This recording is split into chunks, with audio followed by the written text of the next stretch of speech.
Assalamu alaikum. How are you? How are you doing these days? I'm sure that midterm is coming quite close. What about your studies?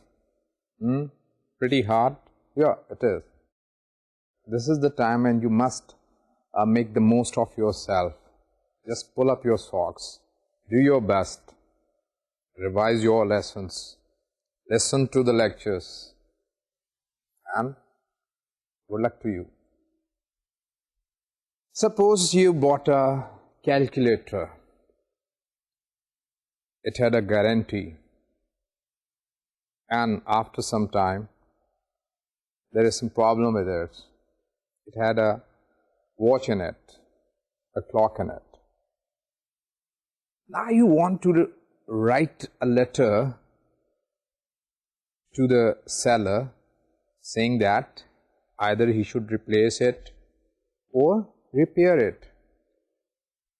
How are you going to start your letter?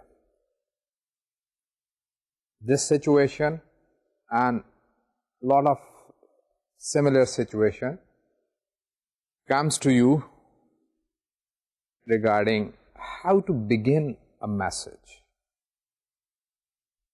Remember that this is the most difficult point in letter writing, in your communication.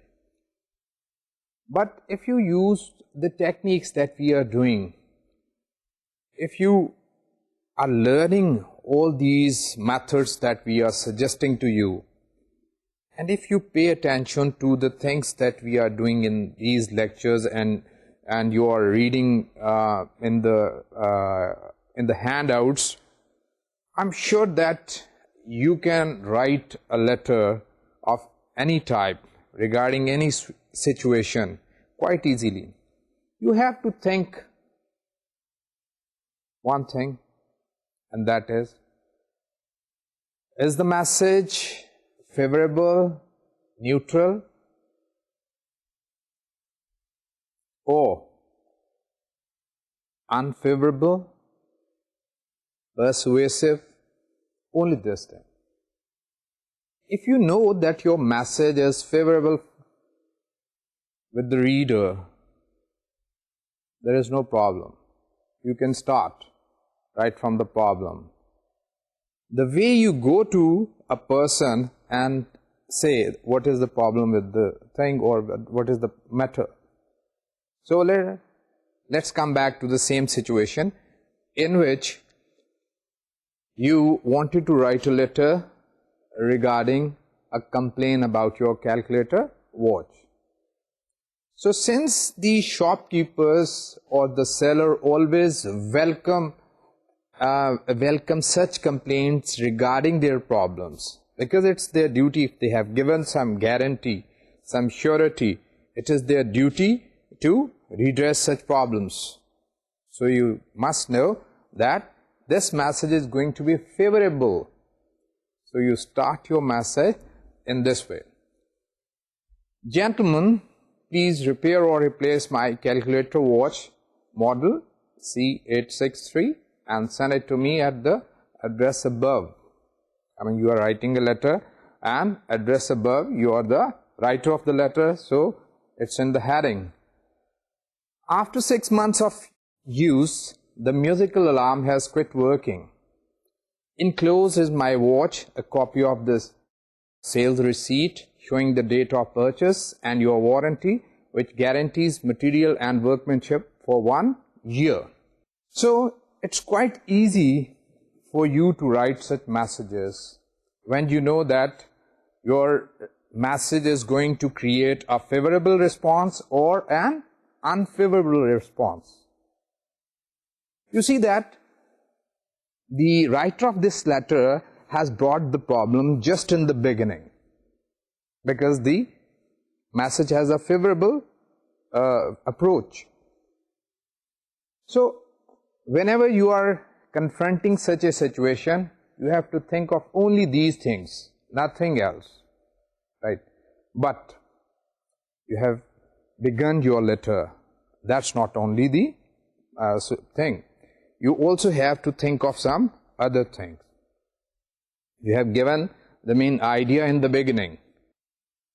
So you also have to give some necessary detail. And you also have to end your letter telling the action that you desire the reader to take.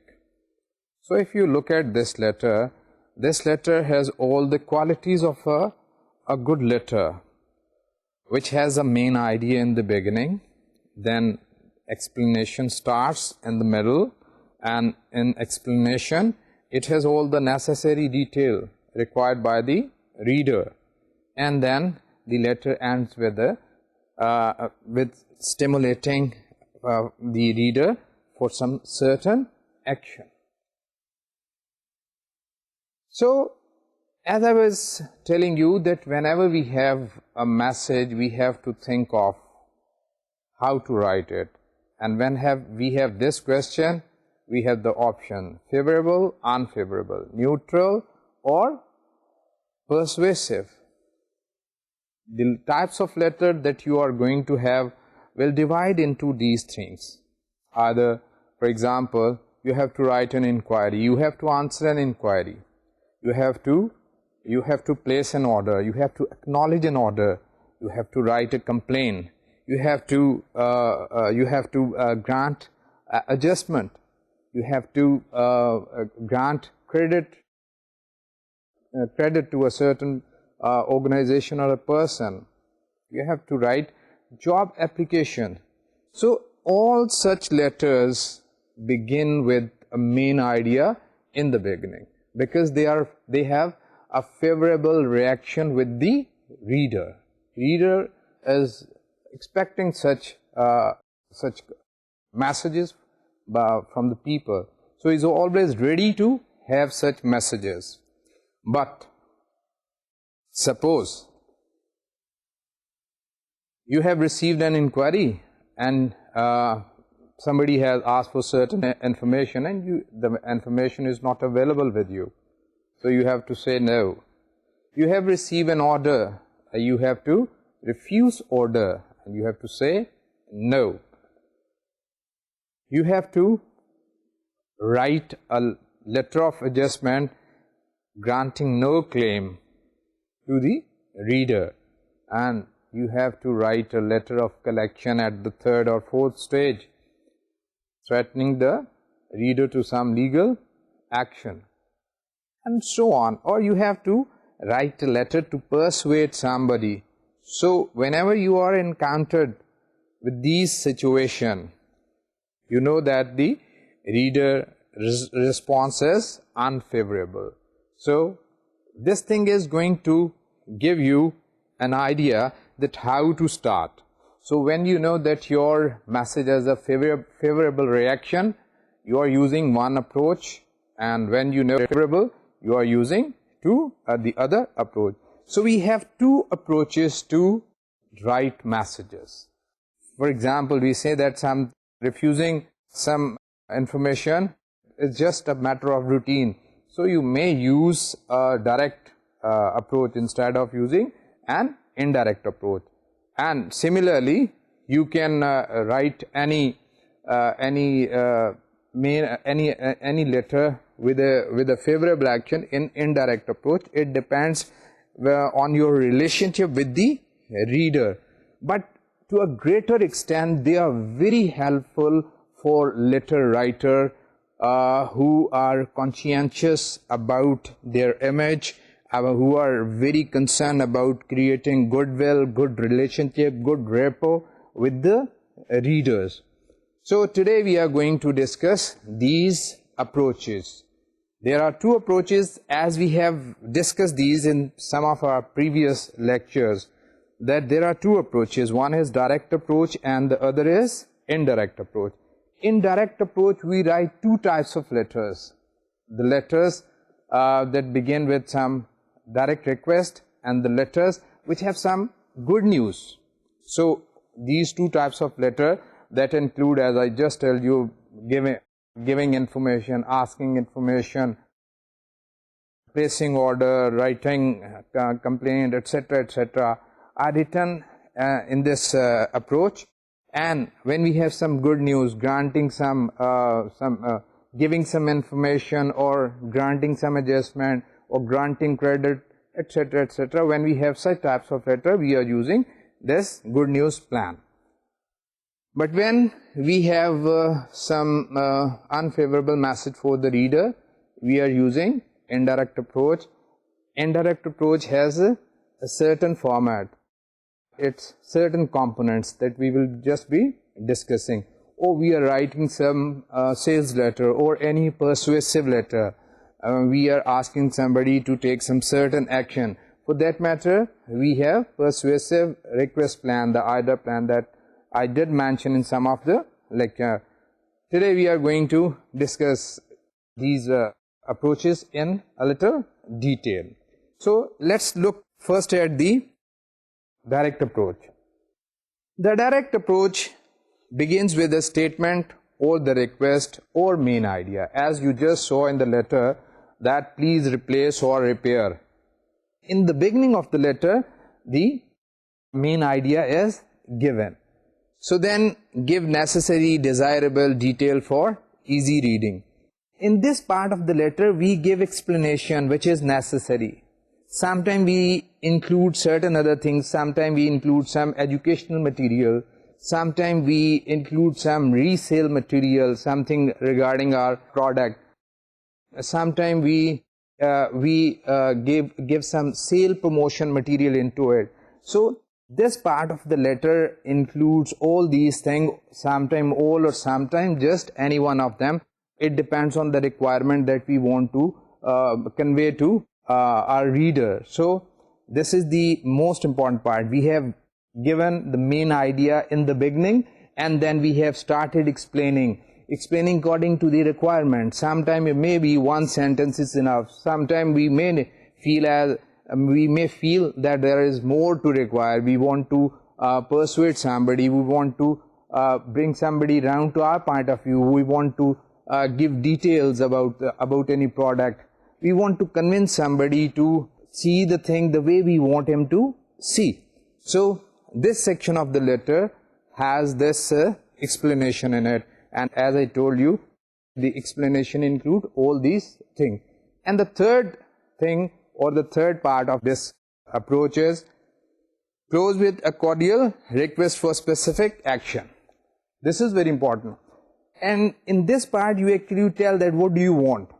The reader knows that what actually the writer of the letter wants him to do. Whether you want some specific action, whether you just want some appreciation, or whatever you want, some action, desired action, some dated action, anything. So in this part of the letter, you simply give this information. Similarly, if you have some good news to convey, you can give best news or main idea in the beginning. For example, you are going to grant a request. So you begin your letter by giving the good news in the first sentence, so the reader comes into a pleasant frame of mind where he is ready to read whatever comes later. So in good news plan, we give good news in the beginning, then we give explanation. Again, this part carries explanation, necessary explanation, desirable detail. Again, this include all those things. It may include some educational material, some resale material, some resale promotional material, etc. All facts, figures, what are required, some terms, some policies, what are required to include that conform to the whole of the message. So this part carries all these things. And then we again finish our letter in the third part with a positive, friendly end, in which there may be some, again, desired action, that what action we want the reader to take. These two plans are used when we know that our message is favorable with the reader. Similarly, sometimes we have messages which are neutral. For example, we have to make some announcements within our organization through a memo, or outside our organization through any letter, and this announcement doesn't have any good news for the reader, but it's neutral. The reaction of the reader is neutral towards this message. So again we use this direct method. Again, statement or request, main idea, etc. in the beginning, then explaining, then closing with a cordial request, etc. So sometimes we write transmittal, the covering letter that goes with reports. So they also follow this same in the direct method. Similarly, sometimes we tell other people about our policies, about certain procedure, about certain responsibilities. So all these types of message are written in this approach. So this approach is very helpful. I tell you that whenever you are in a problem, how to begin, and this is the problem of the writer. At the workplace, you must be well aware of my statement, what I'm saying about it, and you must have experienced it yourself, that a lot of times your only problem is you have all the planning, you have gone through all the planning steps, you have everything with you, all the details, all the facts and figure, what are required to give information, but your problem is only one, and that is how to begin. So if you go this way, keeping in mind these three parts of a message or other four parts of the inductive approach, you can easily think of the way you should write your messages. So these messages can be very helpful.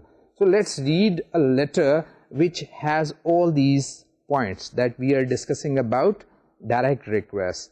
It has the beginning, the main idea in the beginning, then it explains giving all necessary detail, then it has resale material, then it has some educational material, and in the end it asks the reader to take the specific action that the writer wants him to take.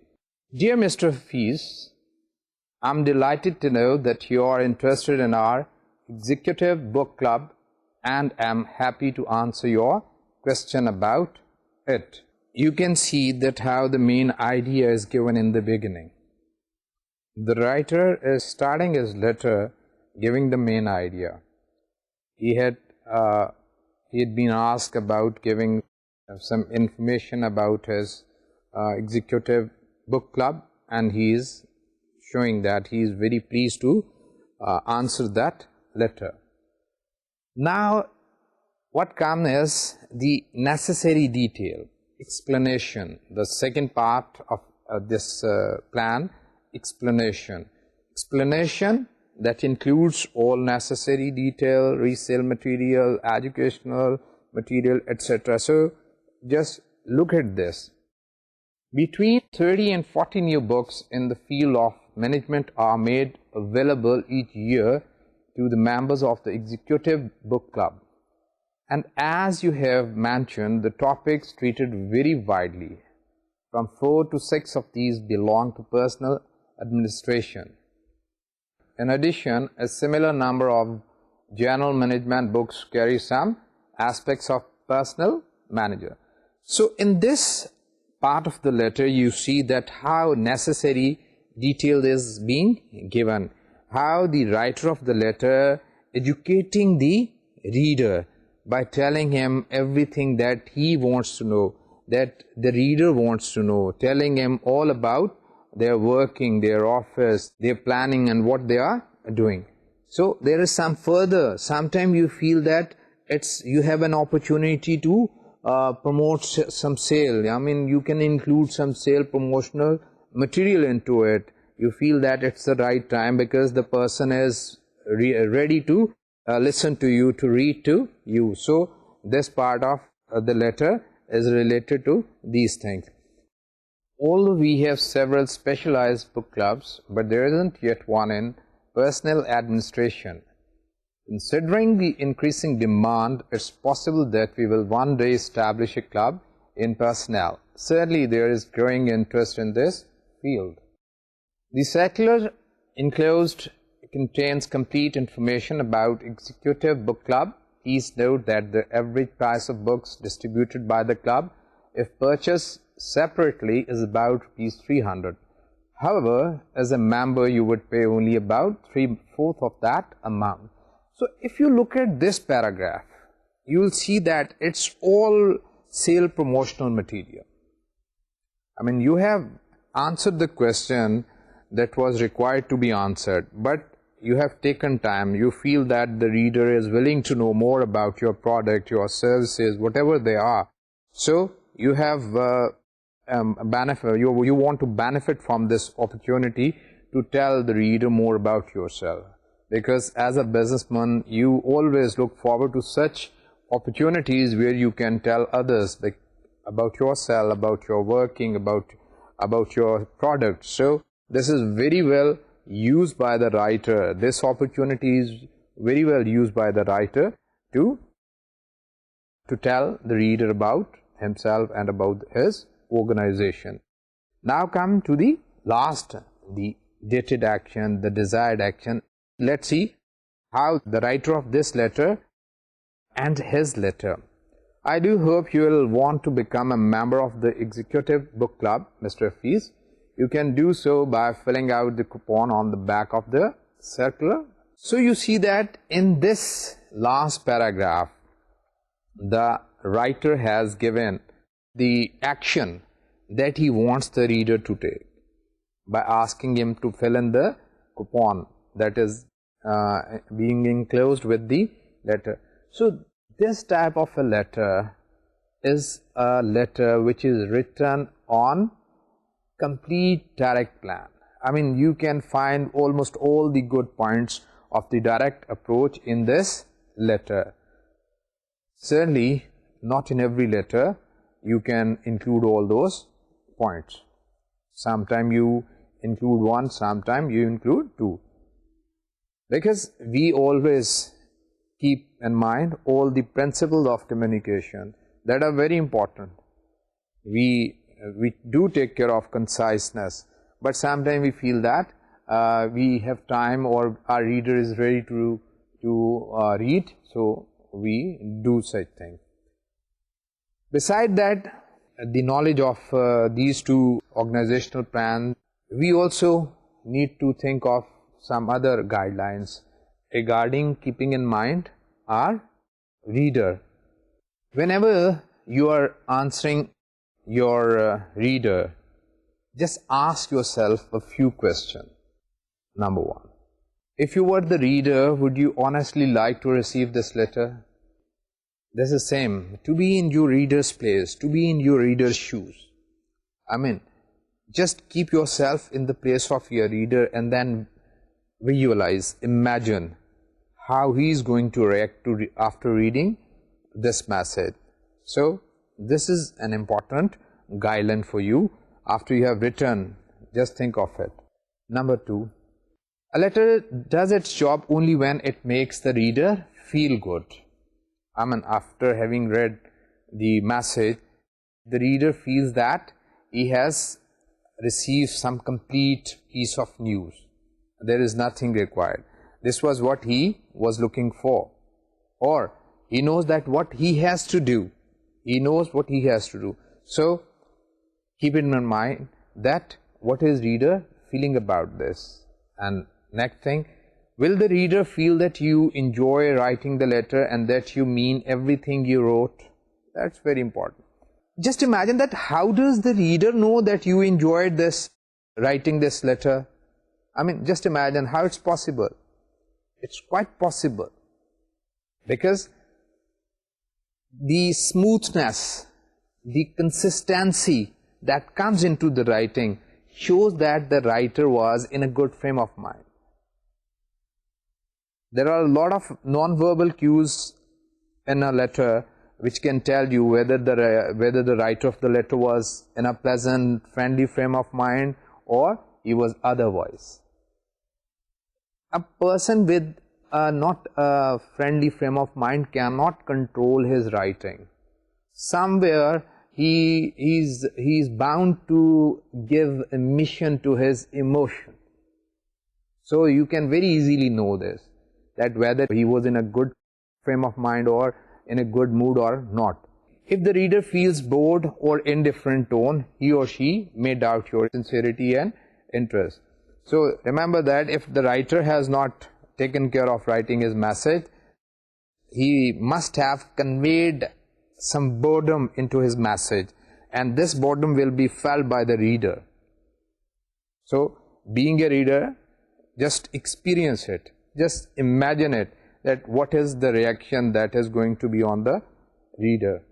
Another thing, did you keep the spotlight on the reader? I mean, again, it reminds you of you attitude, whether you are writing with we attitude or you attitude. And you know that the key to good letter writing is you attitude. So keep the spotlight on the reader. Talk about the benefit that he is going to receive. To make the reader feel important, put your organization and yourself in background and convince the reader that you have written the letter just for him or her. So it's all you attitude. At every step of your writing process, you have to take care of the principles of writing. Sometimes clarity, sometimes conciseness, sometimes correctness, sometimes concreteness, sometimes completeness. Every step, and all those points that we discuss in those principles should be always before you. They should be like your tools, as if you cannot write with the help without any pen or without any pencil or without any paper. Similarly, you shouldn't write without these principles standing side by side you. I mean, here you have conciseness, here you have clarity, here you have consideration, and so on. And next to it, did you omit specific sales material? The reader will feel let down if your personal good wishes are only a prelude to a sales pitch. I mean, you should not give this impression to your reader that your only aim was to send him some resale material, without keeping the reader in mind, without bringing him into spotlight, without considering his problem, right? So this is what we must consider about a good news and about a direct request message. So always keep these guidelines in your mind whenever you are going to write your messages, because they will help you immensely, and they will make you very good communicator, the good communicator that we want you to become. And we've been suggesting you different techniques, different methods right from the beginning of this course, that you must adopt this and you must leave that, so that you could become very good communicator. Your messages should be very good, very impressive, very readable. Now come back to the other approach. And what is that? Let's look at it. Indirect plan is there when you have some bad news, or when you want to persuade somebody, when you write persuasive message, sales messages, and a lot of other types of messages in which you want simply to persuade. Maybe it may be an inquiry in which you want but somebody to persuade, somebody to take some action that you want him to take, right? So let's begin with some bad news. They have to be written. We can't avoid, especially in a business situation, we have to write good news messages as well as bad news messages. So whenever you have some bad news, always start your letter with some statement that brings your reader to a pleasant frame of mind, to a frame of mind in which he is ready to listen to you. We call it buffer. Buffer can be just some appreciation. I mean, before going into give some bad news, you use some technique, you write something on which you and your reader agree, or you appreciate some part of the demand that is made by the reader, or you use some statement that shows understanding of the problem of the reader. These are very important. You must show understanding, you must show appreciation, you must show some agreement that exists between you and the reader. So you must use buffer. So after buffer, you need to explain, give explanation. Obviously, these are bad news messages, but you also need to give explanation. Business communication wants you to be honest, very candid, very open. If you feel that you cannot grant an adjustment, just do it, though with a technique, but do tell it that why you are not doing it. It's very important. There should be some justification for your action, and you can tell, though in a very polite manner, not annoying your readers, but you must give explanation for your decision that you are going to take, so that the person feel that you are doing it very fairly, you are acting on your sense of justice, right? So second part is of explanation. Then comes the third part. In third part, you have to give decision. You have to say yes or no to the request of the reader that he made earlier, or maybe it is some unsolicited letter in which you are writing some bad message to your customer, to your colleagues, or to anyone, and you have to give decision.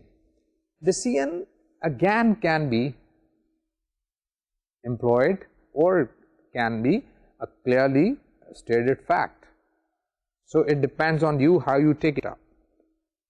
Sometimes you draft your message, you phrase your idea, your main mind in such a way that it does not need any clear word. The reader understands that you are saying no. But here you must do this thing, that either you must tell that you must give the decision in words, or it must be employed in such a way that the reader understands what you mean.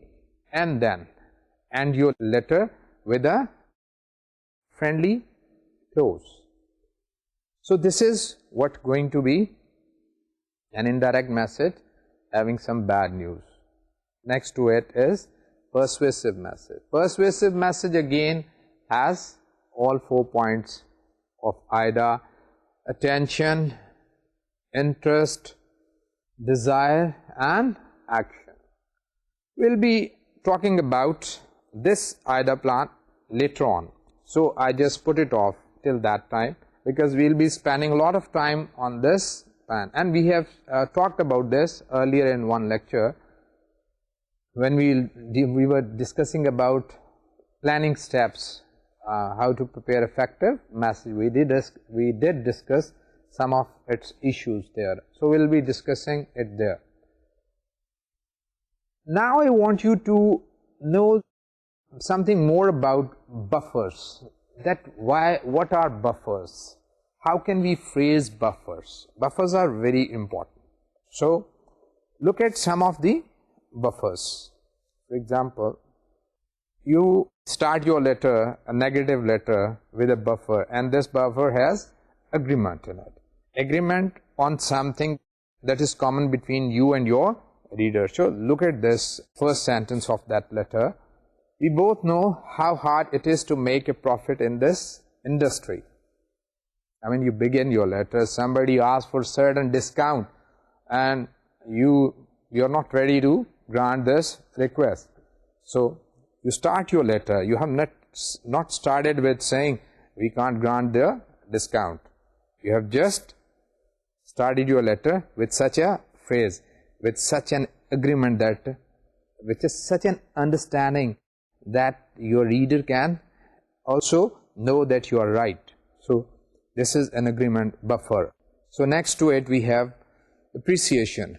Appreciation means give appreciation for some part of the request. So your check for rupees 25,000 arrived yesterday. Thank you. For example, you are writing to some of your customer whose account was overdue for a long time, and he has made a partial payment to it.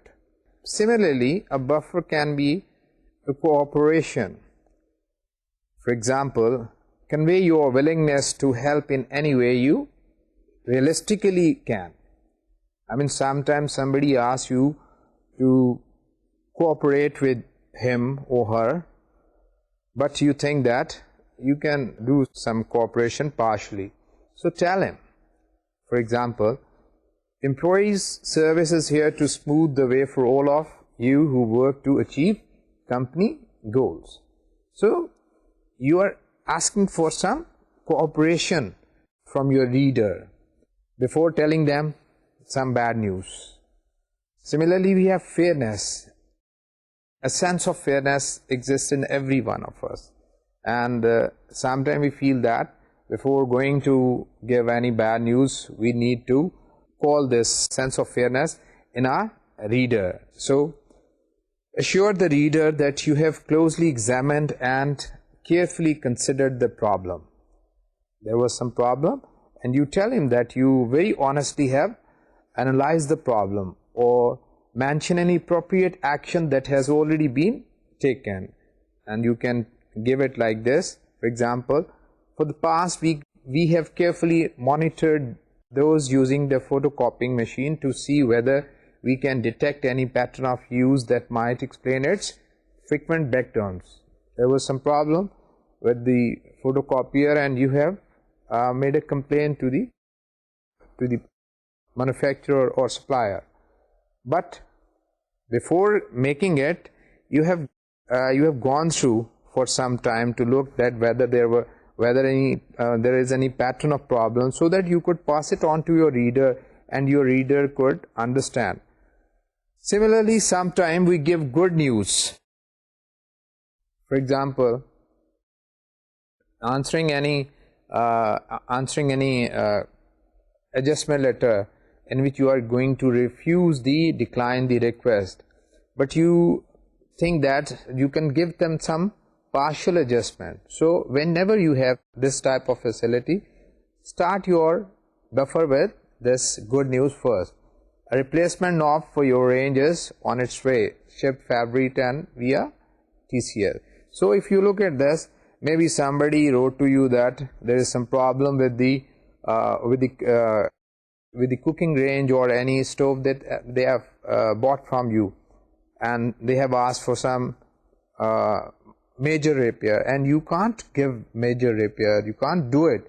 But however, you can do one thing. You can just send them a piece of good news that you can replace one of the knobs that's giving some problem. So these buffers can be very helpful. Whenever you have some bad news, always look for some buffer. Do you have to bring some buffer that has some agreement, or that has some appreciation, or some that has some fairness, or that has some good news?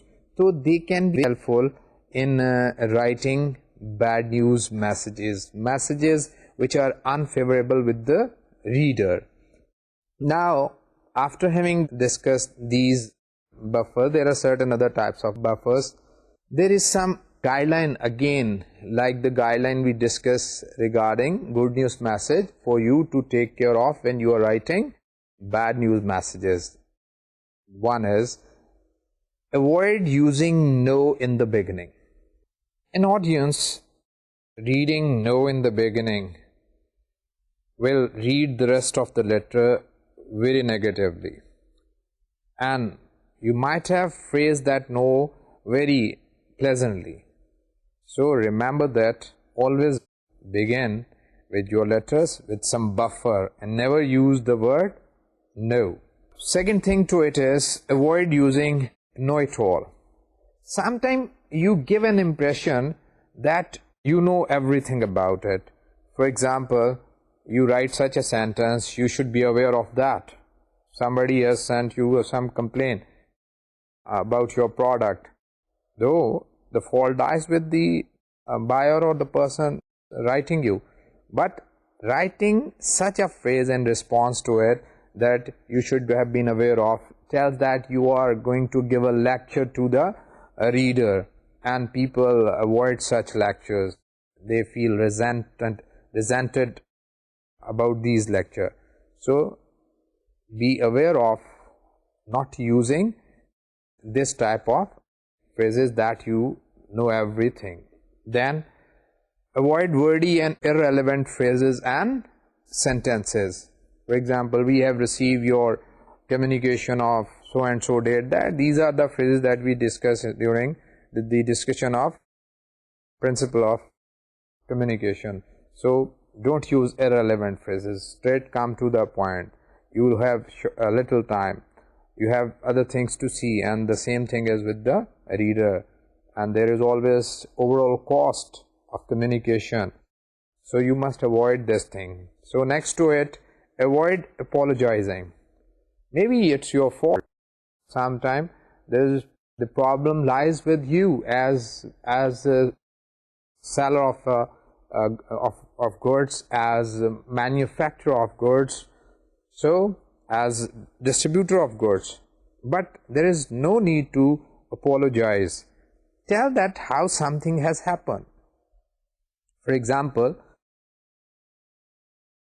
from your store, you are the manager of a store, and from your store some goods were sent, some suit was sent to somebody, and it was sent into a wrong color. Though it's your mistake, but don't apologize like people who just use the word sorry at every moment. Just explain them that how mistake occurred. Remember that everyone knows that mistakes are not intentional, but they do occur. So just believe in this thing that you didn't do it intentionally, it just happened, and you will avoid it. Just give the explanation to the reader that how this mistake occurred. So never give apologies in your letter. Similarly, avoid writing a buffer that is too long.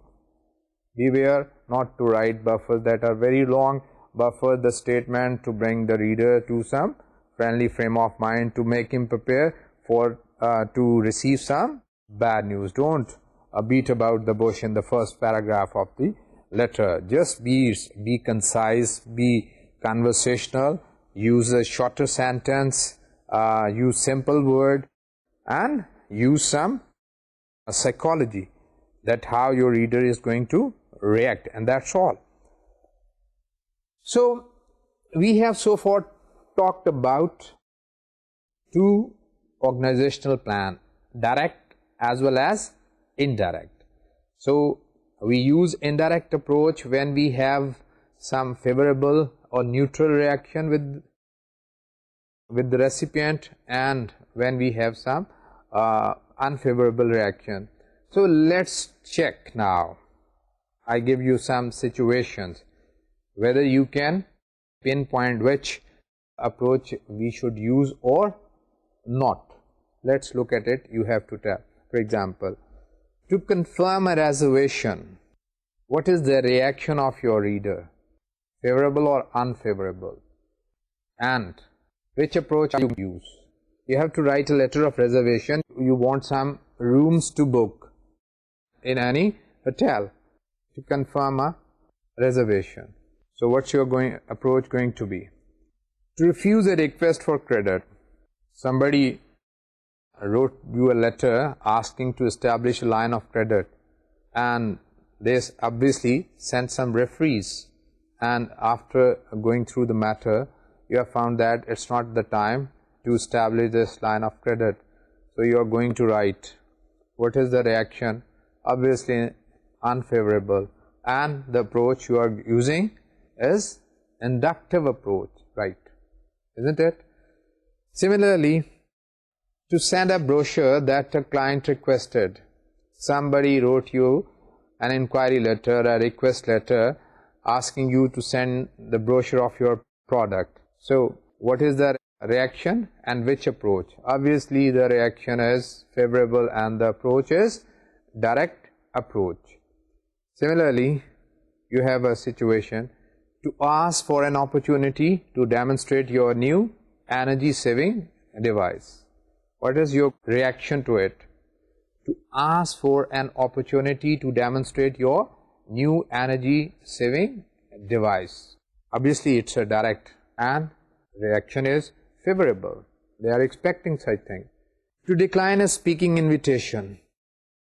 What type of a letter you are going to write when you have to decline? Somebody asks you to speak on their function in any convocation ceremony or any other ceremony, and you have no time. What are you going to do? This is going to be a negative letter. So buffer in the beginning and approach is negative because the reaction of the reader is unfavorable. To thank the customer for replacing a large order. So obviously thanking the customer for a large order means a lot of business to you as it was. So you will be using direct approach, and because the message is favorable. What is going to be the reaction of the reader, and what is going to be your approach when you are going to reject a job applicant? And you are going to reject a job applicant. Obviously, no doubt to say the reaction is unfavorable and the approach is indirect. Similarly, to ask for more information about a product advertised on TV. There was some advertisement on TV about a product and you want more information. The reaction is favorable because they are advertising. They want people to ask them about their product or their services.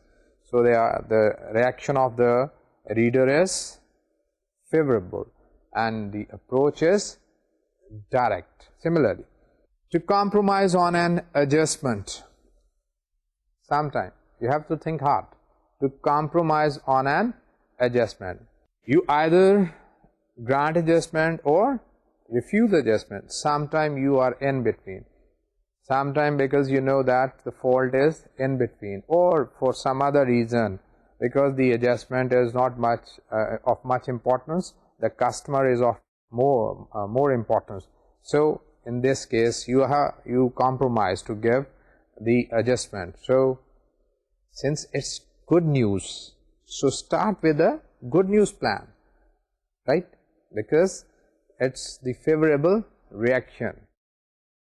So these are approaches that we've been discussing, and in the end of the lecture I've just discussed and to ask you whether you have understood the topic or not. Remember that writing messages is not difficult if you follow these guidelines. If you know which approach to adopt, direct approach or indirect approach.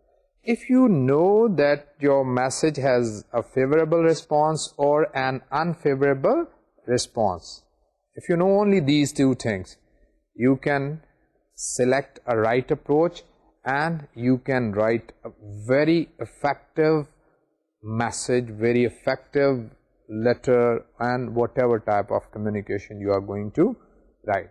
So, well, today we have discussed approaches, organizational approaches, direct approach and indirect approach. and we see that how we can make our communication better, right? Today's time is over and almost the topic is also over. In next lecture, we'll pick up some next topic and talk about next topic. But keep studying hard because your midterm is quite close. With this, I say you Allah Hafiz and I'll see you again. Thank you.